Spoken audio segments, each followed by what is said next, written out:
Welcome to Sparking Success with Aaron Opalewski. Aaron brings you conversations that spark innovation, cultivate leadership skills, and pave the way for your business success. In each episode, we delve into the dynamic world of business and leadership, exploring strategies, insights, and success stories that fuel your professional journey. Hi, everyone. Welcome to Sparking Success. I'm Aaron Opalewski, and today in studio, we have my friend, Ryan Gumro. Ryan is an entrepreneur. He's a friend of mine. We're actually neighbors, and we met through our kids' school and have become friends. Ryan sold his company back in January of 2020, and I'm sure we're going to get into that a bit today on everything that entailed, kind of building that company up and then leading up to that acquisition, and then life since then.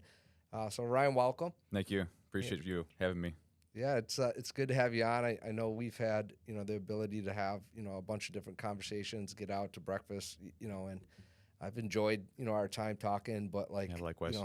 Even this, we'll probably get into some stuff that we haven't even really talked about before because life is busy. And so I'm excited to learn more about what you've had going on and just learn from you today. Right on. Thank you. Yeah, appreciate you having me. So I'd like to start, if you're okay with it, just give us an overview of, US Pack was the business that you built. I sold. So I'll take you through the timeline. So Gumro Associates was actually my business. Okay. Family owned, 1974 start by my father. Okay. He had some military background in logistics and transferred that into an asset operated company based in Dearborn, running full truckloads for some major retail brands, Kmart being one of them.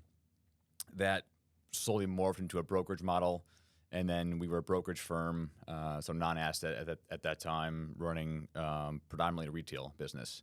I bought the company from him, we'll call it 11 years ago, and then just blew it up from that point on. And it was a change of company culture, bringing in a lot of young hustlers from MSU supply chain school, and just selling, hitting the pavement hard, and that's where we got to the point where we did an acquisition deal with a company called US Pack. They're based out of Orlando, Florida, and private equity backed company, and the rest is kind of history. Okay, so if I'm hearing you right, that was probably 2013 when you took over the business? Ish. I mean, I ran the business at executive level. I did sales. I did kind of everything there. We were a relatively smaller company at that time, so to have your hands in every aspect wasn't uncommon. I mean, you get it. You build a business. That's just how it starts. Yes. We had some good client base at that point in time, but growth, especially in the retail space, is crucial because, it's retail. I mean, it's volatile. We've all seen the headlines. We've seen big brands fold. You constantly have to have that pipeline built up, or you're on a slippery slope. Yeah, it's not surprising for me to hear you say that, right? I feel like, and EJ's in the room with us, so I'm sure I'm not looking at him, but I will look at you, EJ. You would how much do you hear me talk about pipeline?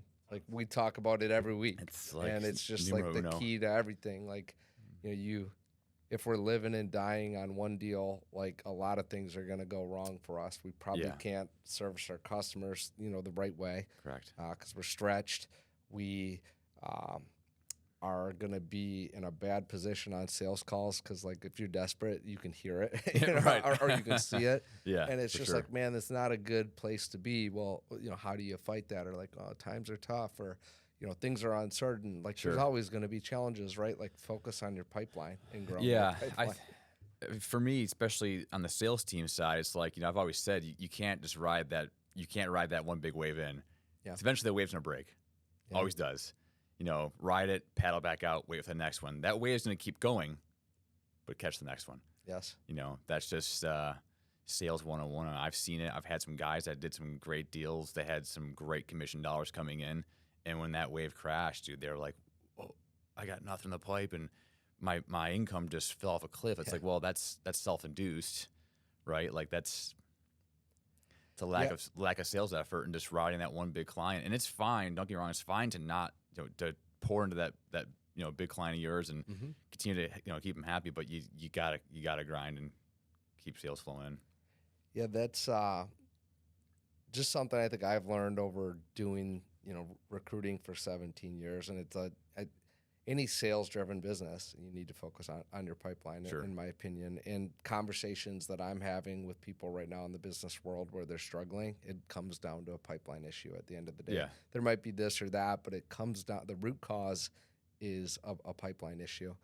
But for me, the danger zone is when someone has their biggest success. Like when they have that, it's like, okay, like as a leader, like if I'm going to truly help coach this person and develop them, like now's my time to really push them more than ever. And EJ can attest to this. Like we broke a ton of company records last week. And Congrats. thank you. We appreciate awesome. it. And, it's like I was driving in this morning. It's like, man, next week when I talk to everybody, I got to make sure I explain, how grateful I am, for that and what we're building. And I think I did that maybe a little, but I'm like right to like, hey, like, okay, these things are great, but here's our opportunities within this. And here's how we're going to press down and invest in expanding this thing even further. Like we're gassing it up. Like we got the numbers reported to us over the weekend. By Monday at 10 a.m., we were gassing out, what attributes to be $22 million in like that day will require some investments. But I'm like, dude, we got to go. And it really comes back to that. It's like when you have momentum, when you're on one of those waves, you're up a little bit higher. I'm going to steal your analogy, right? So you can see, you got the opportunity to see how you could get to some other things, Sure. or like build into it. But you can also just kind of get in this tailwind mode, where it's like you're just riding that and it's kind of pushing you along, but then it just goes flat on people. Sure. You gotta watch that. I think the waves too, when they're rocking, and it's not just the salesperson that's on the wave, like the whole team's there, right? So like, I think when you're killing it in business, the company's doing well, you're closing deals, there's an energy that's created too in that environment. And I think people that may be suffering a little bit in their pipeline, they see that and they're like, oh man, like I'm on a winning team. Yep. I want to be a part of that too. I want my own way, but I want to be like, I'm with the right company. We're killing it. Like things are good, and that energy goes into your, AP departments, like your finance team. It goes into the operations team and it flows through the sales team. So, when it's obviously it's great for the business, for more stability, more diversification, depending on what space you're in. But that energy is really positive energy to help shape that culture too. Okay, so take me. I want to go in deeper to you building out the team Sure. and kind of like leading up 2020. Yeah. So you take over in 2013. How many people are on that team at that point? I had like 5. Okay. Yeah. Okay. And most of them were veterans, and like they were great people. They've been with my dad for a lot of years. They were super loyal. My dad was a phenomenal mentor to me personally, but I think a lot of the staff as well. And he cared. Like it was it was a really small team, right? And like I remember watching him walk into the office in the morning, and he would make a lap to every single office and sit down with him on a Monday morning. It's like, hey, how was the weekend? How are the kids? How is that, grad party you went to? How was the wedding? Like he cared. Yeah. And that to me spoke volumes that, these aren't just like employees, punching numbers in and just doing tasks and pushing paper. These are people that are there with you because they believe in you. Yeah. So from a really early on set to my career there, like post college, I saw that, how important the people are that work for you, and just to be good to them, because without them, you don't have a business, right? So that was like step number 1. Step 2 was our carrier network. Our carrier network we'd had for a lot of years, and it was kind of stagnant at that time. We weren't growing exponentially. It was just kind of like a flat line. Good business, right? It did great. It got some good numbers, but it wasn't necessarily like an exciting kind of place to be. It didn't have that energy that we were just talking about. Sure. So I slowly kind of revamped and overhauled our carrier network and brought in some new blood. And I shifted my model a little bit from these general like retail carriers, these bigger retail providers that everybody kind of knew. And I shifted it to a different model, kind of targeting pharmaceutical or smaller type couriers that had straight truck capacity that could make store deliveries, but weren't the big retail guys in those geographies. Okay. And what that did for me was bring in a bunch of new opportunity in the sales perspective to like target some carriers that necessarily not every other guy was going to. You know, you've got these big players, we'll call it Chicago. We were talking about Chicago. So there's, 3 guys in Chicago that are like the retail guys. Well, if I bring them an opportunity for Nike, we'll say, they might get it for 4 other carriers. Yeah. So they might throw the same rate to everybody else and say, good luck, have at it. So that's a race to the bottom on a price. And that does no one any good, right? So for us to have these carriers that people didn't know who they were in those areas and teach them on the process and educate them on retail deliveries and how to price stuff. I mean, the price per carton yields a different dollar per brand. You know, what I can bill Nike for to what I can bill a Five Below for is different. It just is. It's just how it works. So educating these guys and getting a really good team behind you on the ground, like these carriers, helped us immensely grow the business. And then the staff. So bringing in staff as we grew the business, bringing in the right people that mesh with the culture, that, respected you and the team as a whole. And we're hungry. And you brought a lot of those people in from MSU's program? Or? Yeah. So I had a lot of like operational support I needed growing this business. So as you take one customer X, you might do one market for them in an RFP. You win a market in an RFP for them. It's 6 stores. It's not earth shattering, but your foot's in the door now. Yep. And then you can blow it up, which we did over and over and over again. So you start running through these RFP cycles every year, every couple of years, depending on their timelines. And you go from, 6 stores to 36 stores to 80 stores to 100 stores. One scenario, I had a customer give me 4 stores on the first round. Okay. A couple of years later, I was doing 1,100 deliveries a week. There you go. You get your foot in the door, you do a good job, you treat them right, service is there, your operations team's taking care of them, you're home free. So, but you have to execute, right? And that's, right. That's the important piece here. And it's communication. So the communication piece was, I think, what helped drive our culture too. We talked about MSU Supply Chain School, great program. I did not go there. I'm just a business major. But this has been a focal point for all these colleges, that have supply chain schools, like growing that program, because there's a huge demand for supply chain. And students can do quite well, I think, post-college with that degree. It's interesting. It's problem solving on a grand scale. It's always something different. The job's not going to be boring by any means. I've seen like the craziest things. I can have stories for days on stuff that I've seen in the space. But I did a summer internship, so I would do interns every year, and then the good ones I'd keep. Okay. I'd offer them a job post-graduation, say, hey, look, if you graduate, you're welcome here. Here's the proposal. We'd love to have you. And a lot of them came, and they were like the best employees we had.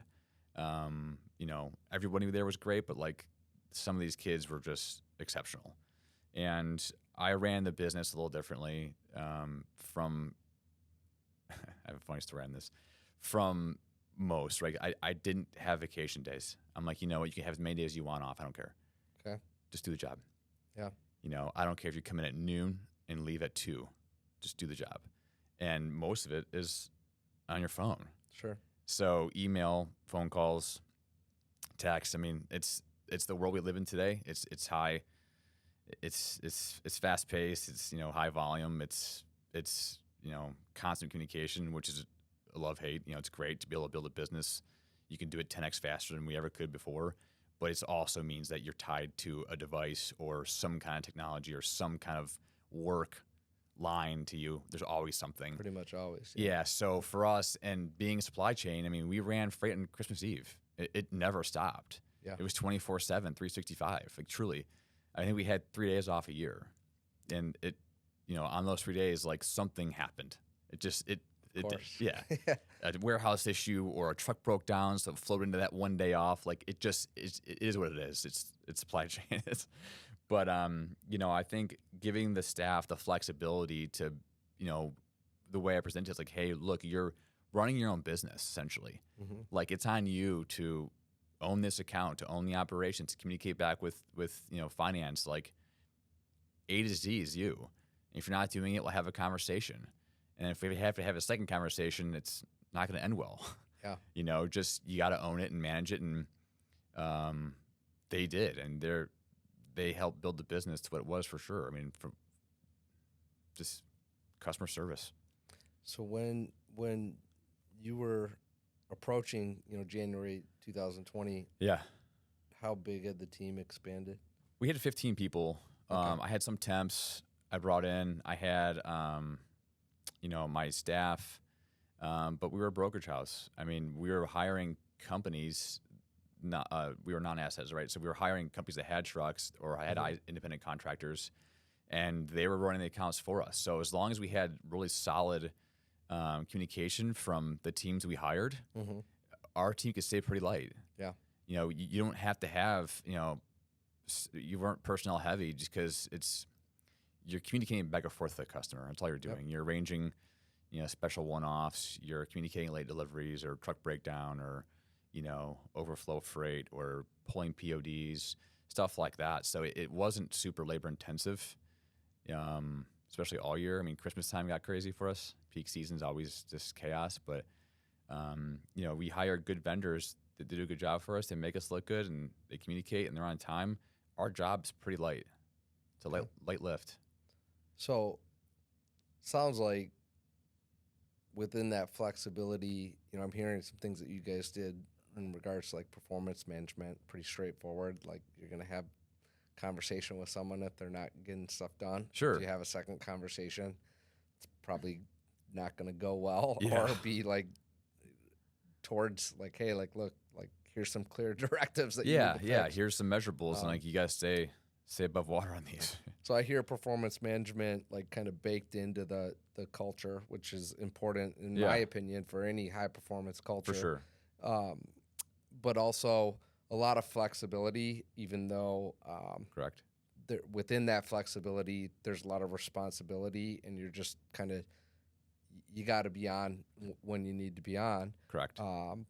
And within that, I'm sure you guys had some type of like KPI set or something like that to measure that performance, whether you called it KPIs or not. It sounds like you had clear so measurements. internally, no, we didn't have any systems that we would watch, but basically our scorecards were our customer scorecards, which we got every week.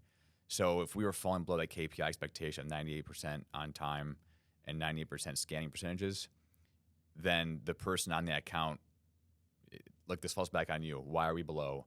What terminals bring us below? And they were mapped out by location, so it's kind of easy to see. But at that point, then you need to follow up with those carriers and understand why. Is it a driver issue? Is it a tech issue? Is it there's a million reasons that can cause issues.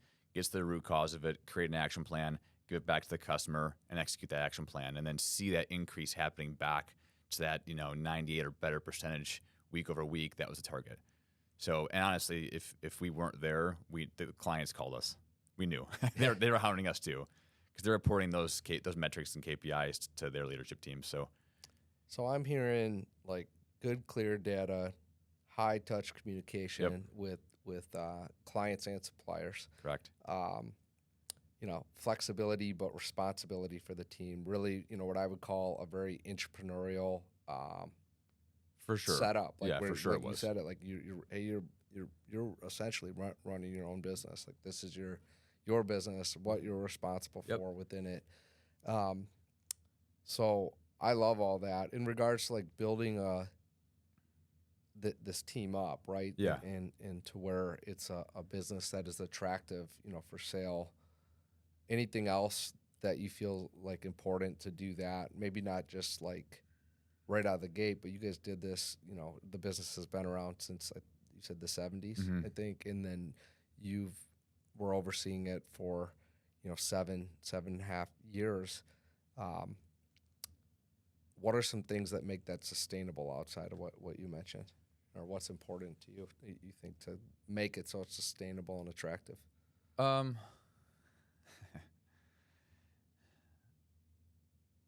stability. Anybody coming to buy a business wants to make sure they're not buying a train wreck. Yeah. Right. So we've all heard horror stories. We've seen it, and or we've done it ourselves. Right. Like, yeah. I mean, not everything's a without home naming run. any names, I'm not looking into as many right now, but when we, added, the 4 companies that we added last year, we had looked at 30 something different businesses in the process of that, and end up buying 0 Right. of those. Yeah. And there was a couple that it's like, man, like, Lord willing, like, if it just wasn't the right time. If it would have been, they weren't all a mess, but there was a lot of stuff that's like, well, like, this is messy. Yeah. So Yeah, I think I had to think for a second on that question to give you an answer, because there's like so many thoughts running through my head. But I think the one is, again, the stability is obviously important, but it was a good business. I mean, like, I'm biased, right? It was my business, but Sure. it was a good business, and our clients were they were friends. Yeah. Like, we spent so much time with these individuals, partnering on projects, or just, digging them out of a hole if something catastrophic happens on like a Friday night. Like, we're in it with them. Yeah. I listened to one of your podcasts and talking about partnership, Mm-hmm. and like, true partnership is different. And we were true partners with these brands that we serviced. And I think in the diligence process, the acquirer saw that, and it was desirable. Like, hey, look, this is a really safe business to purchase. It's a good business. They have great people, and the client base, they loved us. Yeah. I mean, to this day, I'm still close with all of them. Which is, it's I mean, we're 4.5 years removed, so that's, in yeah, the business world, that's a big deal. that's I a mean, long there's time. a reason why non-compete, non-solicits on sales and stuff generally go 5 years. It's because Right. by that point, most relationships have fizzled out. Correct. So when, people can have long-standing relationships with people, even if they're, the relationships changed or whatever, it just shows you a lot about like how it was built up. Yeah, example, I had dinner with a guy who came into town. He's a client of mine based in Michigan. He's out of Indiana, and he came in early on a Sunday Okay. to have dinner with me because he couldn't make it during the week. He was too busy. So he took his Sunday to drive up here to sit down for a couple hours and have a steak and a glass of wine with me, just because he wanted to connect. Yeah. And that was his That's decision. cool. Like, that, to me, it makes me feel good. Like, hey, I'm doing a good job, and these relationships mean more to me than just a transaction. They're not transactional. So I care about these people. Like, we had off the line conversation about this before we started. I had been taking some notes, and you had mentioned just part of growing this ties to like ethics, right? So I'd like to hear more about that from you on what you believe that looks like in business. I've never been in your business, but I hear a lot of similarities to what we do in regards to always beyond, we have, the client relationship, but also the candidate relationship, and we kind of sit in between that, right? And so there's every day, we have choices to kind of stay above the line or do things that could maybe push something in a way, or we could squeeze a little margin out of it, like here or there for the short term, but it's not what's in the best interest of everybody. And so we coach like big time on like, hey, we want to create win-win-win situations, and it's a win for the candidate. It's got to be a win for the candidate to be a win for the client, and only when those two things happen do we get to win. Yeah. It can't be us underselling someone on, hey, take $8 less an hour, and we take that $8 in margin or something like that. Right. Like, because that person's not going to be treated fairly. They're going to not be happy. It's not going to work out. They're not going to do a good job. And the client's not happy with the service, and it just all falls apart. Yeah. Even if you squeezed out $8 for, a few weeks in margin, like how transactional can you get and short-sighted? Right. Like, Yeah. so, but you're put in these situations, where you're in the crosshairs of needing to always think that way. That's why we put so much of an emphasis on training. So I feel like there's probably some similarities. And when you mentioned that, I'm like, I want to really hear more about this. So Yeah, no, there's definitely similarities. And, this space used to be like the old handshake deal space. okay, And there's a lot of code of ethics out there amongst our customer base where you sign off on them because you can't buy them dinner. You can't give holiday gifts. yep, okay. I mean, Yep. really strict policies, and that's not always the case. I mean, just depends by customer, But right? it's in service agreements. And Yeah, you there's gotta play some by stuff those. that's in agreements, Yeah. and some brands hold it really tight. Some guys are like, look, you can buy me a dinner or you can buy me a lunch, but you're not going to a Capitol Grill and spending $1,000 on dinner, with a liter of Camus and tomahawk steaks and like all the apps. So there's definitely like Sounds like a good idea. that's a great. I'm all for that kind of dinner or lunch. Yeah. Sign me up. But no, it's and we're respectful of that. And my staff, took a pretty hard stance on that too. That there are certain lines you don't cross ethically and morally, and especially on the road if you're traveling with clients and this happened over the years. There's been some really strange asks. I won't get into the details, but where it's like, hey, look, you're on the road. This is a hard no. Yeah. This is where you draw a line in the sand because my name's attached to this business and I'm not going to be associated to certain activities. Yeah. And Sounds like we've had to have similar conversations on that front. But there you go. I mean, you're put in those scenarios and it's like, hey, like if that's going to cost us business with the client, then it's never worth it. Then so be it. It's just not worth going down that slope. And the other thing too, it's like we do our carriers right. I mean, we took really good care of our carrier team. We cared about these guys, and we treated them really well. Because if we do them a solid, they're going to do it back to us. And if we're in a pinch, they're going to help us out. And again, that goes back to the customer's perception. Like we look like carriers make us look good, customers are happy.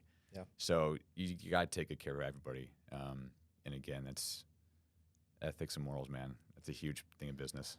Yeah, I think the more you evaluate who you got to evaluate who you're partnering with, right? Sure. But then just, human nature, right? Like people are they're going to put more into something if they feel like the people they're working with, whether it's, someone on your team or, a vendor, any of these situations, like if they feel like that you have their best interests in mind or you care about them in the process, it's not transactional, like you're going to get a better result out of that relationship. Doesn't mean that everything is going to be perfect, right? Yeah. Or there's never any issues, Yeah. but like you'll find those good like vendor partnerships. You'll find the right people for the team. But if you're constantly treating people poorly or only looking at things from your lens, like then you might not. Right. Yeah. No, for sure. It becomes transactional at that point, and the customer knows it. Your pricing's everything in this business. Service is really kind of second. They're pretty close, but service I tend to see like they'll move for price. Yeah. And they'll risk the service. They can work on service, but they want it to grab. A lot of cost cutting initiatives, it goes to transportation budgets. It's a huge spend in any company. Yeah. Right. So I think, it's quality and like being genuine, quality service, being genuine with the customer. Like when I say these clients are friends, like it's a genuine friendship. I actually care about them, and our staff actually cared about them. It was not like a put on this mask and like pretend that you care just so you can get a deal closed. Sure. Not the case. I mean, I've had some losses that I know that the client delivering me the news was bummed. Yeah. And I took it fine because it is what it is. Like it's their job. They're not here to keep me fed, right? Like they're running a business too. It is strictly just business. Those type things I kind of feel like sometimes are just transactional business to business. It just is what it is. You can't win them all. you're not going to retain business forever. I get that. But like that, how it's handled and how the communication's done, and I feel like that true friendship will continue on, good, bad, or indifferent. Yeah, my experience with that, and I'm guessing you've probably seen this too. It's like there's some things that are just going to be out of your control. Totally. And I heard you talk. If I'm hearing you right, this sounds similar. Just because a client's this big, sexy name, for us, it's a company that has 10,000 plus people on the team, and 100 sites across the country, or global, or sounds really sexy.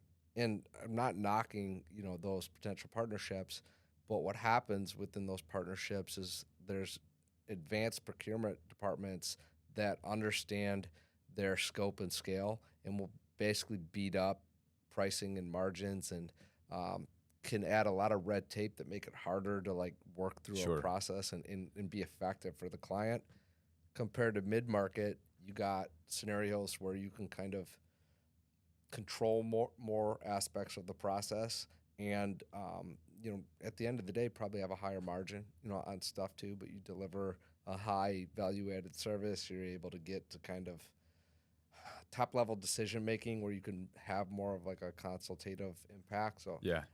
that's what we see. It's like, hey, I'm not knocking any of our global clients or anything like that, but there's more layers to working with those than a mid-market that has a couple locations, 500 people on the team, a great business. They're continuing to grow, but we have access to the executive team. Sure. Right? Can I have conversations like this? Or Yeah. I think you made a comment earlier, and base hits win games. there you go. We love home runs, but base hits win the games. So I'd rather have, a bunch of markets that are performing well, that are making a little bit of money, than trying to bang a client on one big deal. That's right. It never shakes out. And again, goes back to ethics. Like, that's unethical in my opinion. Yeah. Taking advantage of a situation where I know I could price gouge them. Yeah. I've never done that. It's just, I've always been fair. And, sometimes I've gotten some flack for that as of recent years. Mm-hmm. It's like, well, we're going above and beyond for this client. That's worth something. It is. Mm-hmm. It's worth a base hit. Yeah. Because if they've been a client of ours for, 10, 15 years, I'm not going to hammer them. Sure. It's just not right. Yeah, and I don't know. I say this all the time, but I don't know if I've said this to you or not. But We'll I see. might have texted Maybe. you before. But I say you build businesses off singles, Totally. not Yep.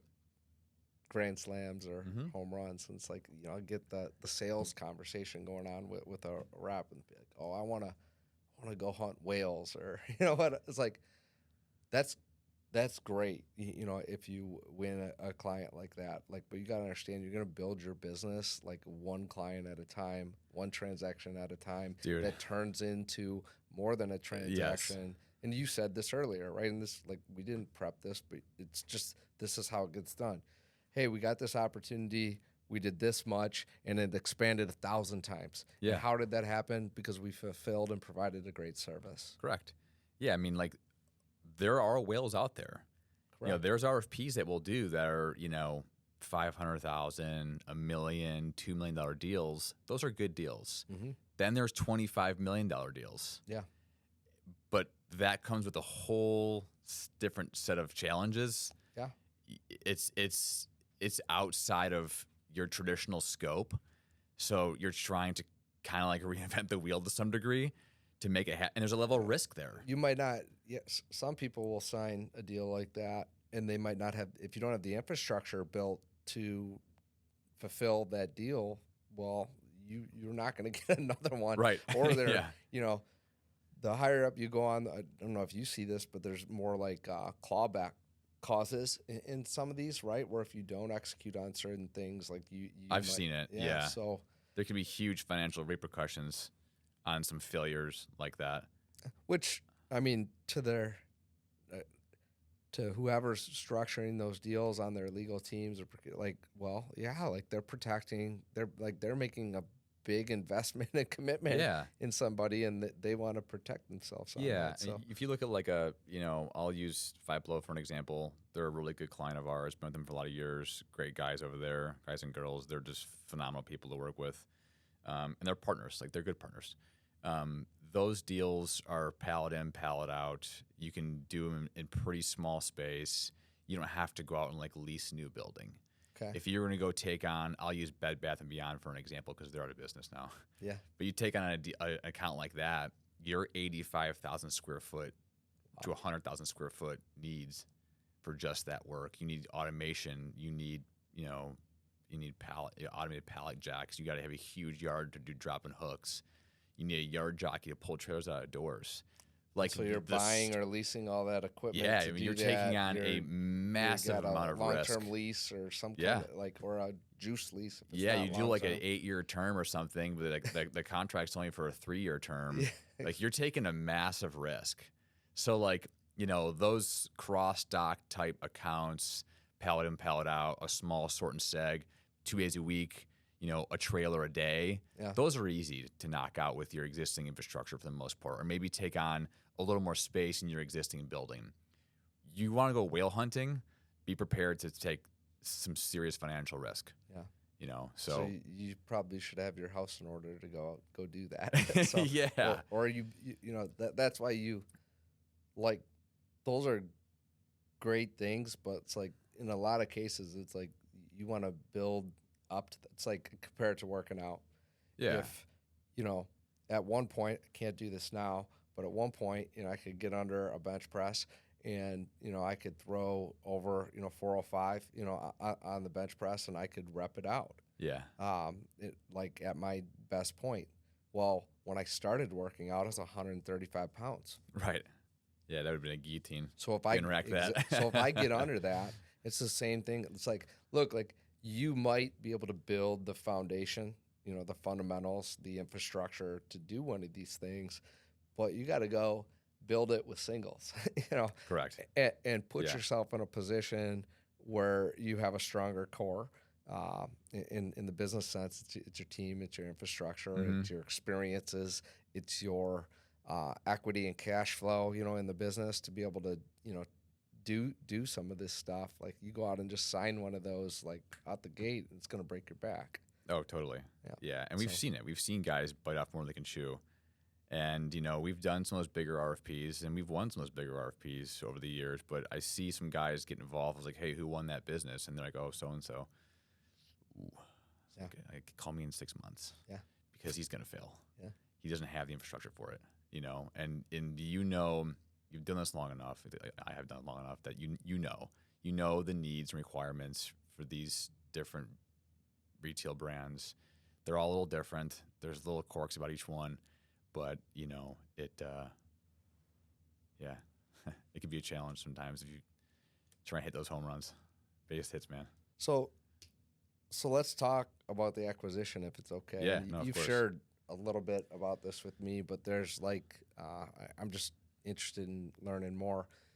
If you share with the audience, that'd be great. Sure. But so there's like the process of that. There's actually having it come together, and then there's the after. There's the reward of making the sale, and whatever life looks like that after. So, Sure. do you mind kind of like taking us through Yeah, that whole yeah. journey How much time do we have?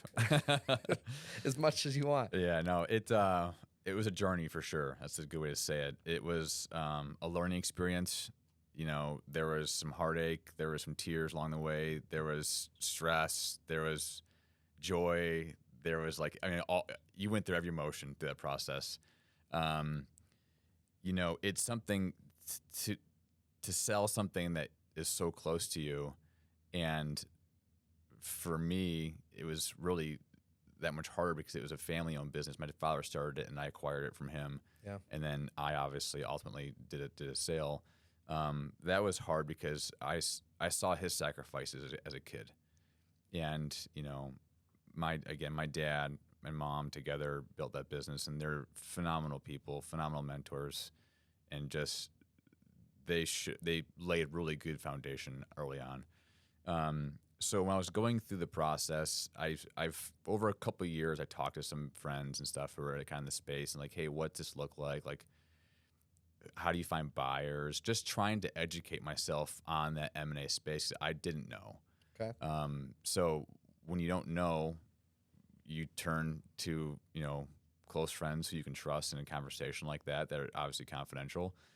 The internet's always a tough place because it's just flooded with, good and bad material. But so it was something that I was thinking about doing, but I didn't really want to initially move on it right away. I kind of had like the number. If I hit this number, then I've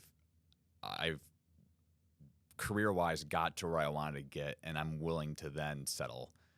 And my business was, again, 24/7, 365. It was a lot, man. So you're on flights, you're not home very much, you're entertaining clients, you're going to these like warehouse districts, which are not, the Capitol Grill is not going to be next to. You're out, like, bro, you're eating Chipotle and like, gas station hot dogs. Like it wasn't always great. Entertaining with clients is great, but like on the road grinding, taking freight in and being on site for a go live, as the owner, I was there often with clients and they'd see me unloading trucks.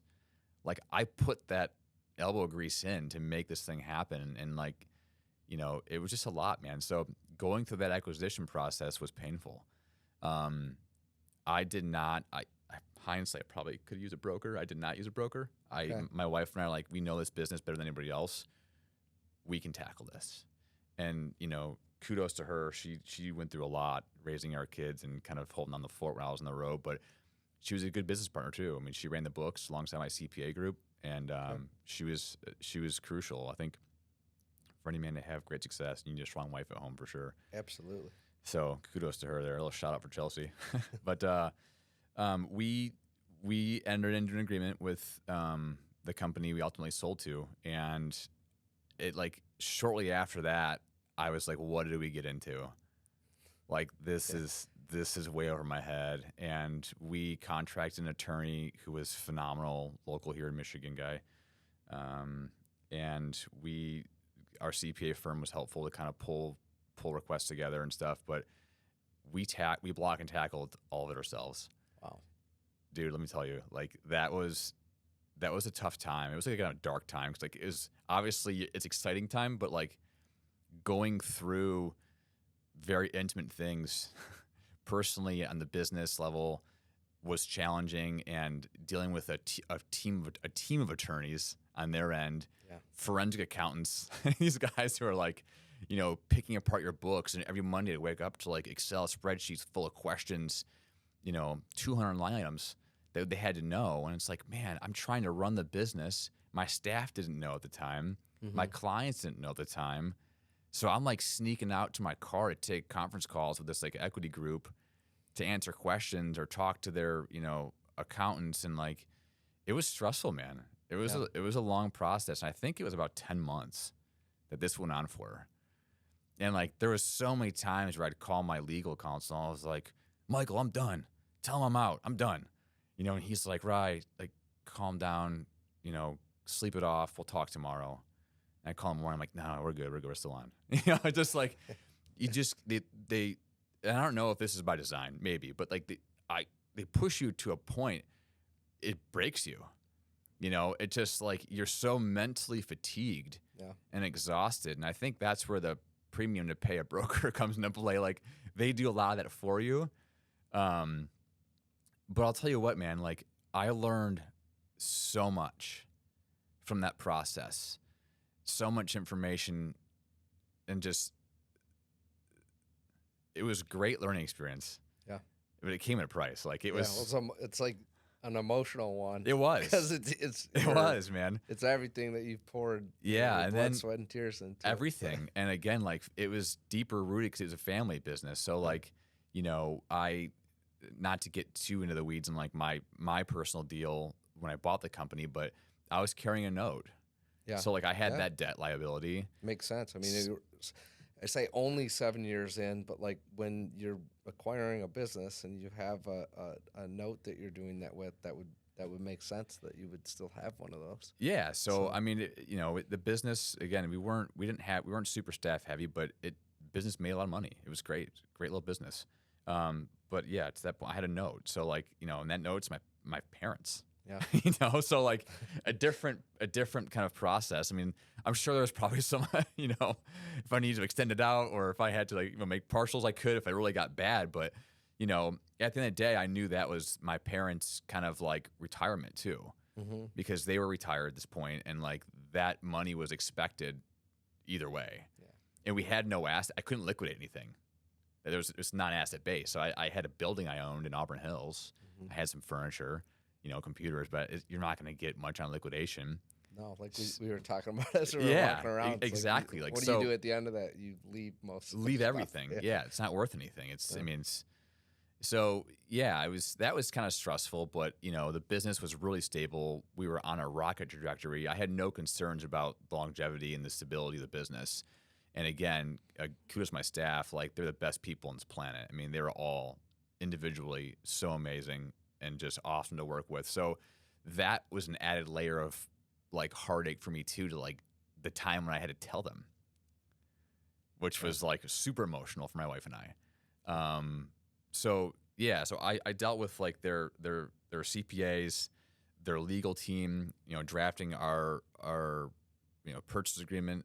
That was a whole debacle, and I met with my attorney, almost weekly. I feel like just going through pages and pages of legal. I'm like, this is figure it out, man. Make sure it's tight, make sure we're covered, and just hammer it out. But that process took forever. It was like it was never gonna end, and I will. At the end of it, when we were kind of like just finalizing the deal, I'm starting to kind of like, I could breathe a little bit. I'm getting my head above water a little bit, and I'm feeling confident that this is the right thing to do. And then the guys were like, we got to go meet all the clients and get sign off on them. And I was like, what do you mean? I don't want to do that, because if they get wind, that would be detrimental to my business. If they're like, you know what, I don't want to be a part of this, we're going to pull the business. Yeah. And then if you guys back out, or you're like, hey, your valuations got whacked because Then this you client lost client X millions in revenue, like it's such a bad risk for me. There's no upside there, So I was like, I don't love this. And I went on a tour, and like going back to our previous conversation, the partnerships, they're friends of mine. So I was able to have I had to navigate these like super difficult conversations with these clients, and they were great to me. They were amazing. Like some hugged me, some like they were crying. And I wasn't even like, they were just so emotional, excited for what the team as a whole had built. Yeah. Look, I'm the face and kind of like the brand, if you want to call it that, and like was mostly talking to them in, I was the guy on site most of the time, but ultimately it was just, again, all of us became so close with these different brands I were working with. It was an emotional process. But when it finally came down to it, we know this thing's kind of hitting. I told my staff, and like I brought everyone in the conference room, and like it was a really difficult thing to say. And I was like, how are they going to react? Are some going to quit? If they quit, how am I going to navigate that and communicate that to the acquirer? It was a tough situation to kind of be in, but the staff was great. There are definitely our ride or dies. They're great people, and they understood. And some were skeptical.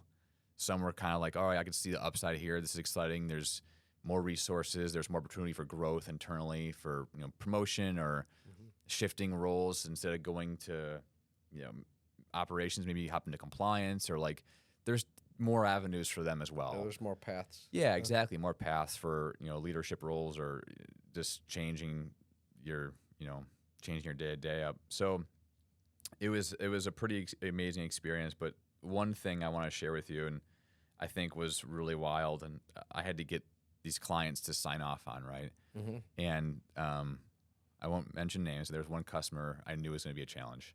Okay. And it was a kind of a legacy account that my father had started years ago, and all was good. It was fine. But over the years, they've just shifted their model a little bit, and they wanted to eliminate brokers and go direct to asset carriers, which is fine. I mean, that's not uncommon to see in this space. But I didn't get signature from them. We went down there and saw them, but they wouldn't sign off on on the paper that was Okay. like the legal document they saying had that they drafted. basically that they would transfer their contract over to the new company and all would be good. And it was a relatively decent sized piece of business. It wasn't huge, but it was good revenue and good brand. Couldn't get it. And we're like at the table. Like literally we're all like, I already had my contract signed on my end. You know, the attorneys handle all that stuff. And so it was all basically in this like escrow account, and we're waiting, and we're closing. It's like a Friday, we're closing, right? And one of the guys was like, "Hey, we don't have that agreement. We need that. We can't close without it." And like my heart stopped. I was like, "Oh no, I know I'm in trouble." And so this particular customer and I, like, we would talk here and there, but we weren't close. You know, there was some frustrations in business, and it just was a very transactional relationship, going back to, again, to our conversation. Sure. And so I start texting this guy on his personal phone, which I never did, ever. I'm like, "Hey man, like, I need you like right now. I need to talk to you. It's super important. Like, call me back immediately." I'm hammering his office phone. I'm calling like a, crazy ex-girlfriend. I'm calling his phone repeatedly, trying to get this guy to answer. Again, follow-up text. "Hey, really important. We got to connect." And he never responded to me. And I was like, "This guy's gonna blow up a deal. Like, what do we do?"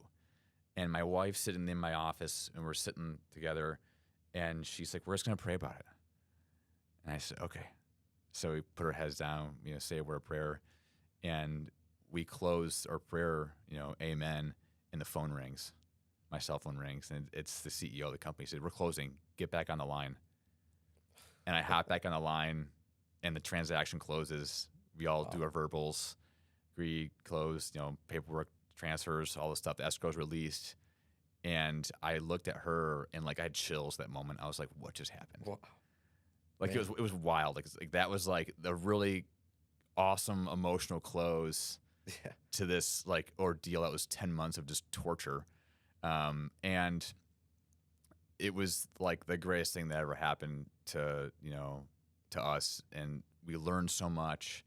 I still have a great job today. I still do sales for the company today. I still am friends with the clients that I was friends with for years, and I'm still a good partner for them. And they, it's different for sure. There's a little, nuances here and there that are not the same. It's not the same business as it was, but not saying that in a bad way by any means. But it is a little bit different now. But that emotional roller coaster and closing that transaction, having no debt to my family on the note that I had, and then obviously you have a liquidity event personally. That's nice. Yeah. All your hard work is accelerated and paid in one point. I'm super thankful for the opportunity. I'm thankful for my clients. I'm really thankful for my staff. And post acquisition, it's life's different for sure. I'm an entrepreneur at heart. I always have been. I always went against the norm. So working for somebody can be challenging at times. But I've really been able to slow down some and smell the flowers versus running past them constantly. Yeah. And when your foot's in the gas all the time and you're just in fifth gear, just running it hard, which is great. That's a different phase in life. And I love that phase. I had a ton of fun. I don't regret anything. But I do enjoy being with my family more and being home. And if I don't want to answer an email, I don't really have to. Yeah. And I have a great operations team and support team behind me still to this day. I have lost some staff members who have left for other career opportunities or just a change. And we're still close as a group, as a family. The legacy team pre-acquisition, we're all still pretty tight-knit. And we still look after one another, but it is a different beast as it was. But having that ability to truly shut down when I couldn't for years on end, I never had a vacation day, man. I never really could go on vacation and really enjoy it. I was on my phone. I mean, I'd be in the pool. There was a vacation I was at with my family, Atlantis. This is years ago. I was in the pool. I remember on my phone, wading around like waist deep, watching my kids play. I'm trying to close a sales deal. I'm like, do I regret that? Maybe a little bit at that time because I'm not able to like really be with my kids like in the moment. But obviously it paid dividends long term and life's good now. But there were sacrifices made, man, for sure. So trying to make up for lost time now is not a bad thing. But that's kind of the story. That's thanks for sharing that. You're welcome. By the way, yeah, I didn't know I knew chunks of that, but a lot of that was new information for me. Specifically, had no clue about. I haven't. So I've acquired a couple different businesses, and then we've done some mergers. I don't have the direct exposure to something like that. The journey you went on for 10 months with that. However,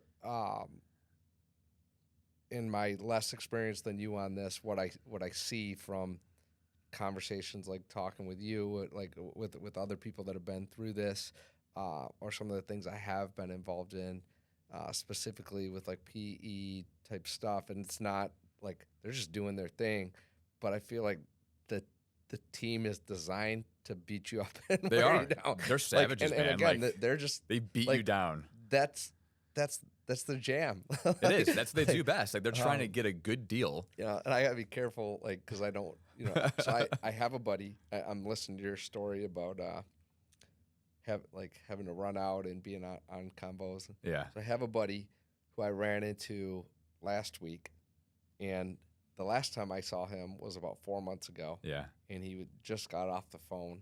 He's working on something. He just got off the phone with them, and you could just tell he's like, man, I'm stressed. I got the, like, we're friends, but like we're not like super tight, but like we know each other through like other friends that have kept in touch because we're both in the business world. Yeah. And so we run into each other, and I think he just wanted to vent a little bit.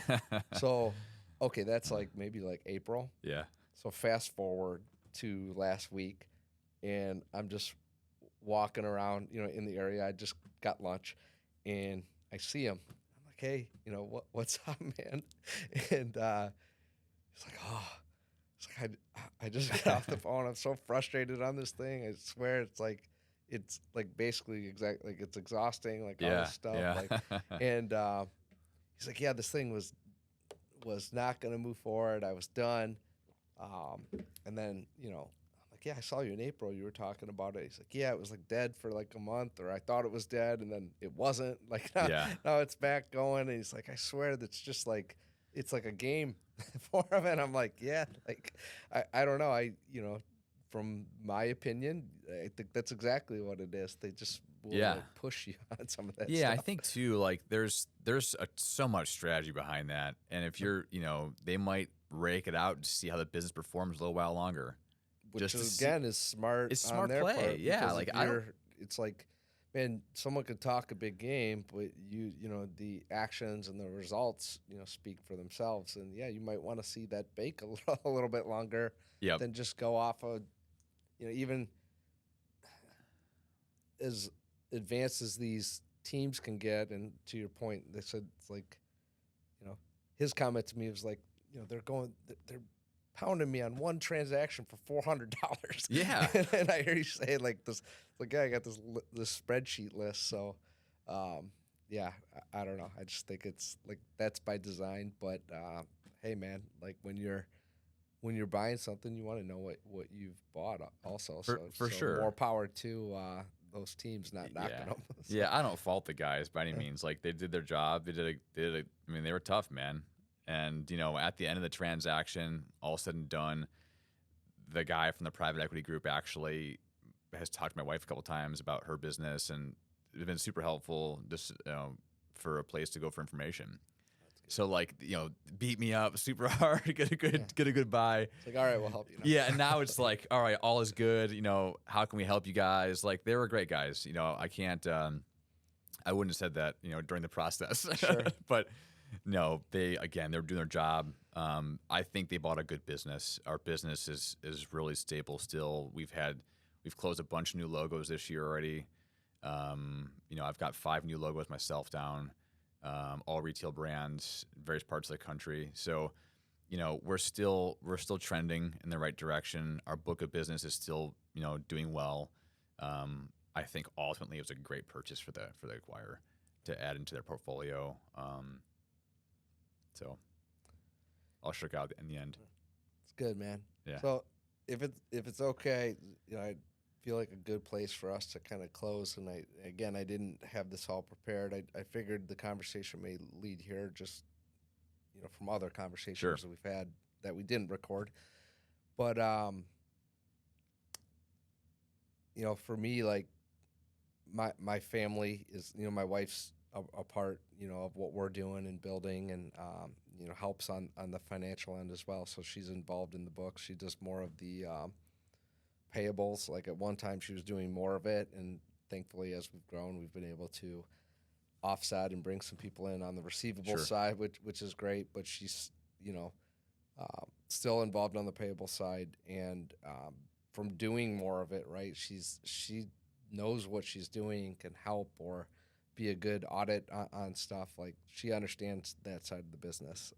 But so between integrating like family into business, and then like just a big aspect for me, and I'm not like perfect on this, or like I won't attest to be, like I'll share this with you. EJ's again in the room.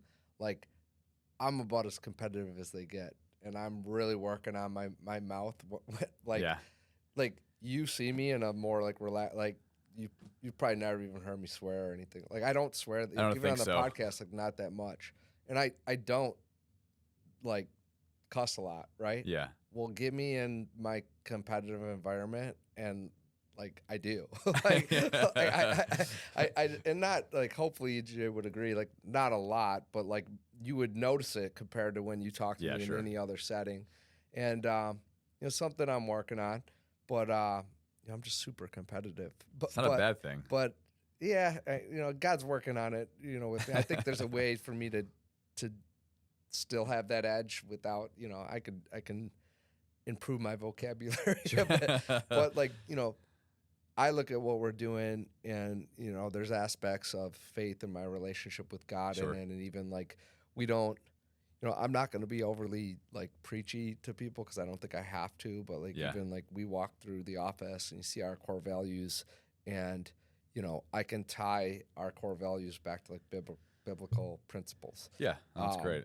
And I don't have to be preachy, but I do get the opportunity in a lot of like one-on-one, conversations, like people ask me questions about stuff, and it just naturally, like they're like, well, how do you do this? And it just is integrated into the conversation, because if I left it out, I'd be lying to the person. Sure. So when I heard you say you guys prayed like in this high pressure moment, and you guys you pray about it, and God clearly had your back on it. And again, that's some people could call it luck. Like I just look at it, it's like, man, you kind of gave up the reins, and it all came together. But I'm sure like you don't just get to that stage and like you just do that. Sounds like that was a foundation within your business as well. So. Yeah, no, definitely. I appreciate that kind of comment and question for sure, because it does for us personally, for my wife and I. God's always been in the picture, and I was raised Catholic, so I had a little different of a background. Now I just Christian, and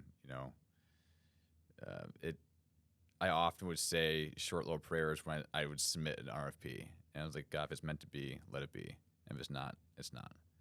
Simple as that, right? Yeah. Just having Him in your mind constantly in business, and every time to this day I still do this. Whenever I flew for business, I would thank God and say, hey, thank you for the opportunities you've brought me. Thank you for the opportunities that you yet to bring me. I am a child of God before I take off on a flight. So I just, whether it's life opportunities or business opportunities, they're opportunities, and I think those are coming from God. I mean, like, I'm just doing my part here and trying to run a good business, and be a good person, and love others, and just pour out my heart for people who are there for me. And in business, it's kind of the same. Like I'm there to pour all I can to these clients, and give them the best quality service and give them the best product. I think we had the best product in the space, hands down. That's why we did so well, and people believed in it. And to your point, like, I'm not preachy. If I know somebody's of faith, I'll make some comments or incorporate into a conversation. But I'm not trying to necessarily convert people, in a business setting for sure. But it, that's always been a cornerstone for us. And I think, a lot of stuff was God's design, and I think the blessings we received or opportunities we received in work were God's design. And, I'm just thankful and blessed to have a wife who appreciates and understands and sees that, and her more so even than me. I mean, she brought my faith stronger in general. But, just there's only so much you can control in life or business. Like you were saying earlier, you made that comment, I think, in regards to some sales opportunities. Like, you're not going to win them all. No. But get me in the door and give me the opportunity and let me do what I was meant to do. And, I'm a sales guy, man. Get my foot in, and let me deliver a good product too.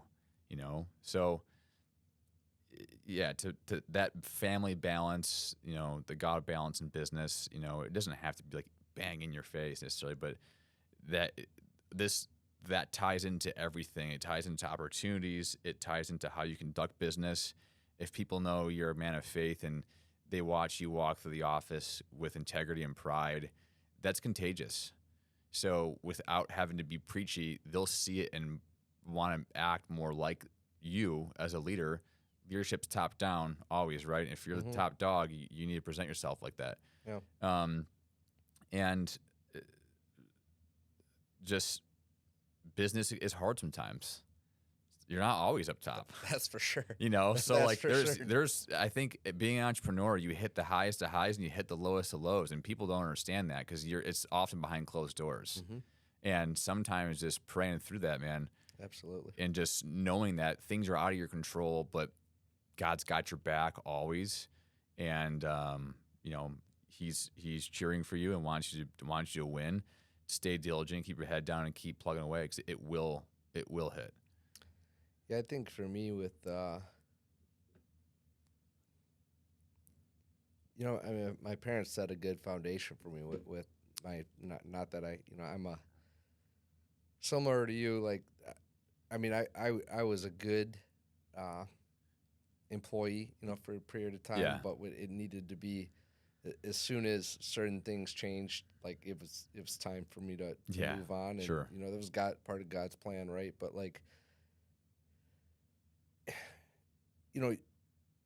there's some good foundation there, but for, many years, it's dude, I'm doing most of this on my own, even though it's I think I got some good, backdrop principles of right and wrong, and, surface level at best, relationship with God, early in my career, really not following him the way that I should have been, right? Yeah. And so, he gives us unique skills and gifts. And I think that while I wasn't following, on the straight and narrow path, I was off the tracks, I was on the right track in regards to using those gifts. And I think for me, that was a part of ultimately bringing me back, is getting on a track where it's hey, God can use different parts of your, personality or things that you're interested in or you desire or want out of life to kind of bring you, he will find his way to uniquely kind of bring you to where you need to be. As I got, closer to God and develop more of a relationship again with him, I'll call it, man, there's nothing like when you're going through those dark moments, being able to lean back on knowing that he's got your back. Yeah. And at the same time, it's okay, when you were doing more of this on it's I'm a huge thing. It's we can say this stuff it's not like, like, oh, I have a relationship with God, or, I'm going to pray to God. And then you just sit back and it happens. Like, no, you got to work really, really hard. You got to Yeah. put in, you got to be committed. You got to put in the effort. You got to do things when you don't want to do them. Whether it's for yourself, for the business, to set the example for other people. So the consistency, the discipline, the commitment, it's all these things. Like, it's not going to be a layup, Correct. but it is possible if you're willing to put in the effort. And, sometimes we put in the effort in the wrong areas and it won't work out. And you ultimately find yourself down the road being like, God, you know what? I thought I wanted that, or thought this was the right way to go. But like, man, like, I'm so grateful that didn't work out, because look what we learned from it. Or, some of our biggest failures have turned into our some of our greatest failures have turned into our biggest successes. And For it's sure. through failing, and then like a lot of like frustration and prayer, and like, man, I want this to work out so bad. Like, why isn't this connecting? And then, it's created some of our different service offerings that we do that have just taken off and really taken us to new levels. Hey, why did this happen with this partnership or something like that? And, okay, some of those things were tough. Well, now we have, 7 companies. We have 14, equity partners within them. A lot of people would tell you, oh, like, be careful with that. And they're not completely wrong. Like, there's some things you got to watch out for within that. But, man, it's been a huge blessing on my life to be able to, share that, with other people and build this together. And it's not without its challenges, right? But the pros have far outweighed the cons. For sure. You made a comment about walking in like the darkest lows and leaning back and knowing God's got your back, and I think that's great. But I think a lot of people fail to then go. be well, yes, but fail to be present with God when things are good too. There you go. They often are praying when things are bad. Yeah. But you're not sitting there, thanking God for the opportunities, or thanking Him for the business that's succeeding and doing awesome, and like, the clients you're bringing in, and the business flourishing. Like, people often stop praying when good things are happening. Mm-hmm. It's only when it's bad. And I think having that, acknowledging that, and you're saying it's hard work, man. Like, it's really hard to have that relationship. And I still walk. My spiritual journey is still developing now, and getting that relationship level. It's always a work in progress. Yeah. I think everyone's in a different place in that journey, but it's I'm glad you said that, because I think at points, like, by no means do I think if your business goes down, your relationship with God is off. Like, no, that's not necessarily the case. no. Business is going to go in loops. Like, you're going to have, like, even if you get on hot runs, you're going to have periods of time where it loops backwards and you regress. And that's a point of reflection and learning and adjustments. And if you execute that well, it can surge you to the next gear. Totally. But really well said in that, to get times, for me, and not that I would like go back to then and be like, oh, like, you're like talking to God or not talking, like, oh, it's all me or it's all us. It's like, but just like not really being present or acknowledging like his part in it. And now, like, even like right here, like, we do this podcast, like, I don't know what it's going to be or how many listeners we're going to have. Like, I just like to have good conversations with people like you, and learn. But I'm not going to shy away from this part. Like there was a time in my business career I would be like, I'll shy away from that now. I'm not going to do that. It's not genuine. It's not like who you part are. of like, hey, whatever God wants to do, with this or with our businesses, we're going to find ways, to glorify Him within it. And, I'm hearing some of your, like, I'm a process, guy. I'm like a regimented guy. So it's like, hey, like, part of it is being intentional about that. Like, For sure. Because life is busy. Things come up. Like, as a entrepreneur, business leader, anyone's life, like, every day, like, you wake up and within 30 minutes, like, things are going nuts. At least if you have kids or if you're Yeah. getting emails, like by the time that's why it's good to wake up early for some people because you get a little more It's the only time you have is Yeah. to yourself. But like, dude, life's gonna come at you, Yep. right? And so it's like having those like structured times to acknowledge, him, or just the fact that we're living and healthy, and I mean, just even that, but it's important, so I'm trying to, whether it's this or when we have a big win, or when we have success throughout the year, like, hey, what's some ways that we can kind of acknowledge him within that. And since I've been more intentional about that, the business has continued to grow. And again, the business was growing prior to me being better about that. And I'm not saying that that's like it shouldn't be done just for that reason. But I think there's something to that it's like, man, like, to much is given, much is required. Mm-hmm. And it's like, man, here's what we want to do. Here's the mission. Here's the vision. My commitment. I'm just sharing, conversation that I have with God right now. It's like, look, I am competitive. Maybe some of this is like my own ego too. Just wanting to do this because I believe we can. I believe it's for a bigger mission, and we want to create 100,000 opportunities a year. This year we're trending towards doing about 4,100 right now. So that's good. But we got a long way to go. And the conversation that I have is like, God, we'll see it. I believe we're going to get there. I believe we can build the team to get there. And, here's what, we're going to be able to do with that, and what it's going to mean for people financially, and, how many businesses and we're going to impact, and families, and all that stuff. If it's your will, let it be, like, help me make the connections, like help me bring this thing together. And my commitment is that I'm not going to lose sight of that. It's all in his hands, and that, like, anything that happens is because he wants it to happen. Like, yes, we have to put in the work, but it's not going to be because of Aaron or because of the great team we build. Even though we're involved in it, it's ultimately, going to be because he wants to see it done. And part of that is doing something worthwhile with it. For sure. Yeah, I mean, you get confirmation for sure, just with, I think opportunities, doors that open, just being faithful and trusting that you're in good hands.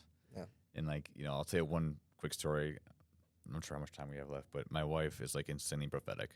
And she reads the Bible in the morning, she journals, and she spends time with God and just kind of prays and just listens and receives what he's kind of communicating through XYZ, right? So she journaled, like, I think 4 or 5 years prior to us selling the business, that we would sell a business.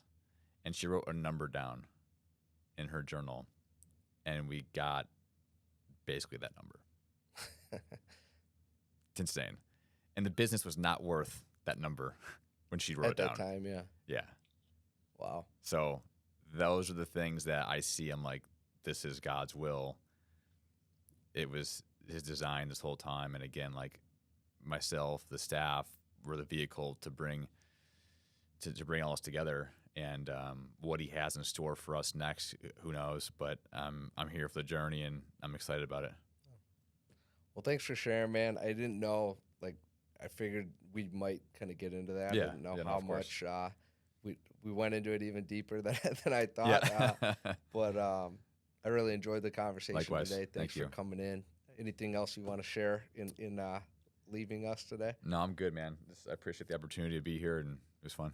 Okay. Well, thanks for coming on.